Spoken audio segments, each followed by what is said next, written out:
Top 5 European football starts this weekend. Now, not all the leagues start. The La Liga, Ligue 1, and the Premier League start this weekend. Serie A and the Bundesliga start next weekend. But let's predict who wins each of these leagues.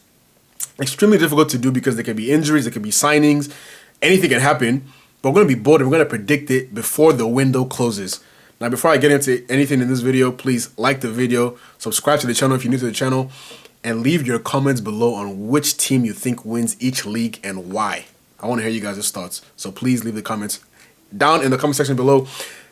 We're going to start with the Premier League.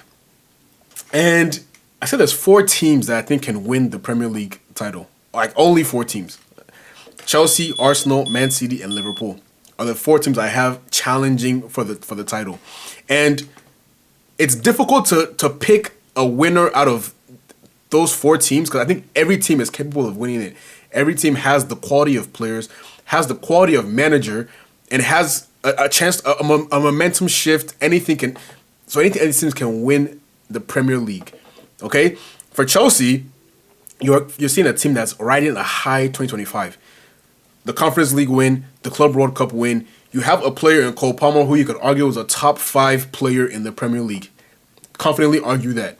A creative player. You signed with João Pedro, who's banging in goals, who's confident. Liam Delap, banging in goals. He's confident. You signed in exciting wingers. Esteval, Jamie Gittins, 1v1 talented footballers. You still have Pedro Neto. So they have talent in the front line. And then you have strength in the midfield with Caicedo. I particularly like Andre Santos. Enzo Fernandez in certain games can do a job. You have Reece James, who's back fit. I think that's one thing that Maresca has done really well. He has made Reece James a little bit more fit last season. Hopefully he can continue because I enjoy watching him play. Cucurella is one of the best left backs in world football. The issue for Chelsea is the back line. In terms of the center backs and the goalkeeper, I don't trust Robert Sanchez. Tosin, I don't really trust him that much. Levi Colwill obviously went out with the ACL. Wesley Fofana, I don't really trust him. Injury record. So that's where I think Chelsea shrinks in the title challenge. They have a lot of depth, but when it comes to that defense, I don't really particularly trust what they have in that defense. For Man City, you're seeing a team in transition, a team that's moving away. They've already left Kevin De Bruyne. They're going to move away from Gundogan at some point. Let's see if him and Bernardo Silva get phased out slowly this season. But now you're expecting Reinders to kind of be that midfield maestro for you. You don't have Rodri. You're not going to have Rodri, I think, until September. And even when he comes back, it's kind of, the injuries are kind of piling up now to where I don't see Rodri returning back to that Ballon d'Or form that he had. You have a new signing in Turkey. Marmoush has been there 8 months by the time the season starts. Yes, Haaland is still there. Foden, I don't know what kind of Foden we're going to get, right? Because you don't have the Foden who's having his hand held by Kevin De Bruyne or David Silva or Rodri anymore. This Foden has to kind of take the mantle. You're the senior attacking player in that squad, right? There's no De Bruyne, there's no Silva, there's no Rodri. It's basically you now. And we're kind of seeing that Pep doesn't really trust Foden in terms of being his talisman. Benching him in certain games. We're seeing Doku play more, Marmoush play more. Maybe we even see Cherki play more than. So Foden has a job to do to earn that back. I like the sign of Ainuri, but he doesn't fix the defensive issues. Let's see how Gvardiol plays as a center back this season. Ruben Diaz, Akanji, Ake. It's kind of a mixed bag, right? In some of them, they'll be injured sometimes. They'll be out of form. It's so much inconsistency in that back line. And I don't like Mateus Nunes as a right back option, right? Yes, James Trafford is a good signing. I think they might bring in Donnarumma, which will also be a good signing. But let's see because there's a lot of change in this Man City team. And the core players that they need to kind of be in there to stabilize things, I don't think they have that anymore. And even when they do, those players are sometimes passengers in games. Bernardo Silva and Gundogan, I'm talking about. So I'm interested to see how Pep kind of mixes this team up. Who's going to be the DM? Is it going to be Nico Gonzalez? Is it going to be... I don't know what he's going to do. But I'm interested to see what happens with Man City. But I still don't have them winning the league. And now it comes down to 2 teams, Arsenal or Liverpool. With Arsenal, the main thing they needed was a striker. And they've brought in Victor Gyökeres, which is a good signing. We'll see how he fits into that system. a system which I don't particularly like. Not that I don't like Arsenal's players. I don't like the way Arteta deploys them. I don't like the way he sets the team up. Okay, I think the signing of Madueke is a good signing for depth, but you don't need a depth signing. You need a starter signing so that Martinelli can be an impact player. I don't see Martinelli as a starting caliber player for a championship team. I simply don't. Trossard is the same kind of thing. You have three players on that left wing that kind of are the same level. There's none of them are top quality, top class talent. Saka is still there, which is good. Hopefully he can stay fit. Odegaard, I've seen a lot of Arsenal fans saying certain things about Odegaard. He's this, he's that, he slows it down, he doesn't pick a pass.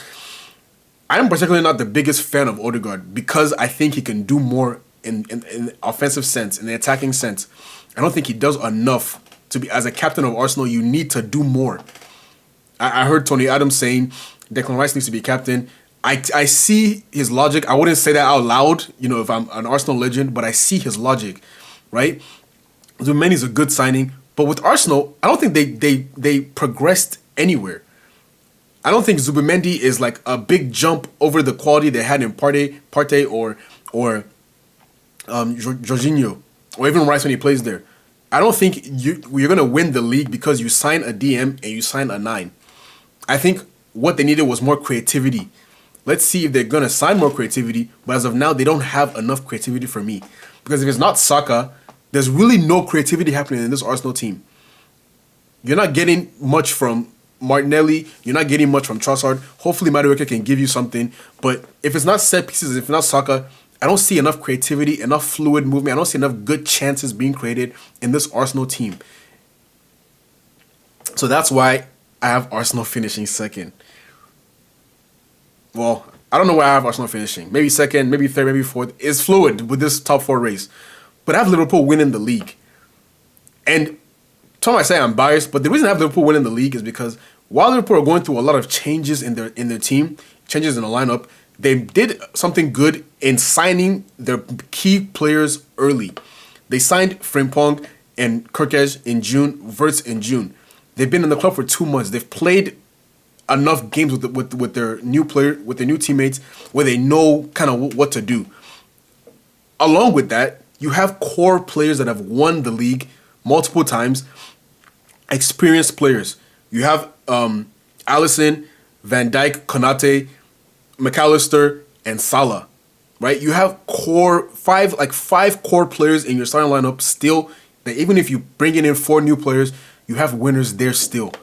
You have guys that are ingrained in Liverpool folklore in the team still, which plays a key role. Kind of what I said about Man City. If Man City had Rodri, De Bruyne, and they signed all these new players, I would feel more comfortable with them saying that they'll win the league. But that's the issue. They don't have that. Liverpool does. If Isak comes in, we'll see. Even without Isak, I think Liverpool still win the league. They're bringing in center back reinforcements. Leone just came in. Gay probably will come in the next coming weeks. Another forward has been. Van Dijk has said it. Slot has said it. They want new forwards. So even with that, that just bolsters my prediction that Liverpool win the league. And the reason I have them win the league is not because I'm a Liverpool fan. I think it's because out of all these teams, they have the most chemistry in their team. Chelsea looks exciting, yes, but it's still young. They're still working on it. Man City, it's still a lot. It's still young. You don't have enough core key players, experienced, talented players in that team. And that worries me for those teams. If they had what Liverpool had, I would be comfortable saying that they could win the league, but they don't. And that's why I have those teams finishing below Liverpool, and Liverpool are Premier League champions. Now, on to La Liga. And shocker, I'm going with 2 teams here to challenge for the title. The difference between Barcelona and Real Madrid is I think Barcelona are further along in their process as a team, right? Hansi Flick has an identity. He has a way of playing. He gets attacking. They're so attacking. They're so strong. They can score 5 goals at any given moment against any team in world football. That's how good this Barcelona team is, right? So they're further along in the process. Rashford is a great signing for them. I think he fits the way they play. That attacking play, that you can play balls in behind. You saw Rafinha so many times, Lamine Yamal so many times, just bombing forward. Put Rashford in there, you're going to get even more of that, right? You still have who I think is the best midfielder in the world in Pedri. I like Mark Bernal. I see he's coming back from his injury. They'll phase him in slowly, but that guy is a talented player. Balde will be back fit. Kunde is back. I do think Inigo Martinez, losing him is a huge loss, but let's see what Araujo kind of does. I kind of know what he is, but let's see what he does this season. Juan Garcia, I think, is a great signing.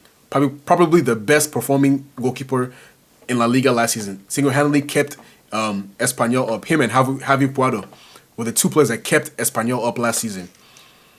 Now to Real Madrid. Xabi Alonso has implemented a strict training regimen. It's so aggressive. It's so 90-minute sessions, 2 sessions a day, upping it to 2 hours. He's trying to get his team fit. He wants to press more. He wants to be on the ball more. He wants to control games more, but he doesn't have that controlling player, and I think that's the main issue with Real Madrid. Tchouaméni is a good defensive player. Bellingham is a good box-to-box type of player. Fede Valverde is kind of the same. You don't really have a controller from deep, a guy that can control, and I think maybe he sees Arda Güler playing that role a little bit. I don't know, but that's what I think the difference is between those two teams. And then the back line. If he wants to play a back three, I don't think he has the players to do so, right? I don't trust Asensio. Rudiger is passive for me. Dean Huijsen is world class. I think he's great. Carreras is great, and Trent. We'll see how he does in La Liga. I think they have so much more of the ball that it won't really require him to defend as much. I mean, just me being optimistic. I don't want to have any hate towards the guy. It is what it is. But maybe that can be a way for him to kind of get more going forward, right? It's going to be heavily on Mbappe and probably Vinicius Jr. because Rodrigo is it's looking like he's leaving. Can Mbappe and Vinicius be enough to carry you to the title? I don't think so. I think Barca are just so much more balanced. They have a more balanced team. They have a more talented team, in my opinion. Call me crazy. I think they have a more talented team. I'm taking Rafinha. I'm taking Lamal over everybody in that team. I'm taking Rafinha over Vini. I'm taking Pedri over Jude. Like, I just think they have a much more talented team, a more technically gifted team, and they're coached better so far. We'll see what Alonso does, but I think they're coached better. So I have Barcelona winning La Liga back-to-back. Sue me. Atletico Madrid fans, I'm sorry, but I'm not even considering them. We know what they are, right? They've signed players, they've spent money, but I kind of know what Simeone is at this point. Now let's move on to Serie A. Serie A is probably the toughest league to predict because you have Napoli, who I think are the only team in the top four, kind of the big four, along with Milan, Inter, and Juventus. Napoli the only team to retain their manager, right? Inter have Christian Kivu. AC Milan, I believe it's Massimiliano Allegri, and then who's the last one? Juventus, I think it's Igor Tudor. So it's new managers all around the top four. When I look at Inter, I think they did well in signing new forwards, right? I didn't like Arnautovic and Joaquin Correa. I prefer Ange Boni and Esposito, who I think is an extremely talented player, only 20 years old. Both of them 21, 20. Extremely talented forwards who I can see them making that. They're not going to want to be bench players all season. I can see them making that move. I like the signing of Luis Enrique, who can play right wing back, who can even play maybe even left wing back if they want to vary it the way that they set up. They haven't really changed the midfield. I think the midfield could be an issue for them. I would like to see Aslani play a little bit more, but I mean it'd be interesting to see what they do with him. Bastoni is, I believe, staying, and Sommer is still there. So Inter has a good lineup. They have a good 11. They have good strikers that they brought in. They can be a strong team that will challenge for the top four again. But I have trouble seeing them as champions, as currently constructed. As for Juventus, yes, it's Igor Tudor's kind of first full season as a Juventus manager. They haven't really done anything to impress me. Jonathan David coming in, yes, he's a good striker, but I don't trust Jonathan David to be a finisher. He's more like a link-up guy who can give you a couple goals here and there. Vlahovic seems to be unfavored. and I would like to see him make a move to somewhere else rather than just rotting in Juventus. The midfield is decent. Yes, Koopman is still there. Douglas Luiz is still there. Thuram. They have good players, but I don't trust Juventus. And I haven't trusted them for years now. Since Ronaldo left, I haven't really trusted Juventus to do anything. So I can't put them as champions as well. Which leaves two teams, Napoli and AC Milan. AC Milan, they did well in keeping Leao. Pulisic is still there. Santi Jimenez in his first full season. Hopefully he can do more because I really like watching him at Feyenoord with Igor Paschal. Let's see what he does. I think they made good signings. Yashari in the midfield, coming from Club Brugge. A really talented left-footed Swiss midfielder, can pick a pass, good in the tackle. I like him. Luka Modric, I really like him. That's an exciting kind of signing for them. In a slower league where it's more defensive, you can kind of pick passes with him. And I think that will be very, very important. Estupinian coming in is a great signing as well. And then keeping Magnan. Let's see if he stays, but that's a good signing for Milan. But I still don't have them winning the league because I have Napoli winning the league. And the reason for this, I mentioned this in the beginning, keeping the same manager, right? The consistency of having Antonio Conte is going to be key. You've signed Kevin De Bruyne, who is still probably the best creative midfielder in world football, who has that chemistry with Lukaku. You might see a different Lukaku this season, honestly. You might see him unlock Lukaku. You still have Serie A MVP, McTominay in there, Ballon d'Or nominee, well deserved as well. I think Kevin De Bruyne unlocks more of McTominay as well. They didn't lose any key players in their team. So I think Napoli can contend again. It's a toss-up between them and Milan for me. And the reason people might be looking at Milan and saying, all these years of mediocrity, Allegri is a good manager that can win leagues. That's why I think they have a chance. But I'm going with Napoli. And I think it will be tight. I think the Premier League will be extremely tight. La Liga will be extremely tight. And Serie A will be extremely tight. But now to the two leagues that really won't be that tight. The Bundesliga, I'm going with Bayern. I think, but my thing is, how much do Bayern win this league by? What do you guys think could slow Bayern down? Right? Because we know they have the best team. We know they have the most talented team, most expensive team. They buy all the best players. How much do you see them winning the league by? Is it a walk, 10, 15 points walk? Is it a tight race? Who pushes them? Dortmund made some good signings. Joe Bellingham. I think they want to make the permanent signing for Chelsea midfielder. I can't remember his name, but I have to remember his name. But he did good on loan for them last season. Like to see him again this season. Giddens is gone, which is a huge loss for them because I think he was a real spark. Adeyemi is there, but he kind of fell off last season. So there's not really. Leverkusen lost their best player. They lost their captain Ta to Bayern. They lost their midfield maestro Xhaka to Sunderland. They lost their best player to Liverpool, and they signed Erik ten Hag. So I just see them plummeting down the table. I may be wrong, but that's what I see as of now. So I think Bayern retain the Bundesliga, and then Ligue 1. I think Marseille. I think PSG go again, and I think PSG go again, but I don't think it's as comfortable as last season. I think Marseille improved, signing Aubameyang. We'll have to see what... I think Lyon are still in the league. I don't see them challenging. It's really between Marseille and Monaco to push PSG, to kind of lose more points than they did last season. Pogba, for Monaco, speaking for Monaco, Pogba, Ansu Fati, obviously Akliouche, and... What's the Moroccan guy's name? The Ben Seguir. I think, is he Moroccan or is he Algerian? But him, very, very good player. So I see PSG still winning the league, but it could be a little bit more challenging this season than it was last season, right? PSG haven't really made any exciting signs. They haven't really strengthened their depth. So I'll be interested to see how they kind of manage the Champions League. And because we saw in the beginning of last season, the Champions League was kind of a pitfall for them. They were struggling. They were doing well in the league, but they were struggling in the Champions League. They don't really keep clean sheets in Liga. but their attack is just too potent to where I think they'll still retain the league.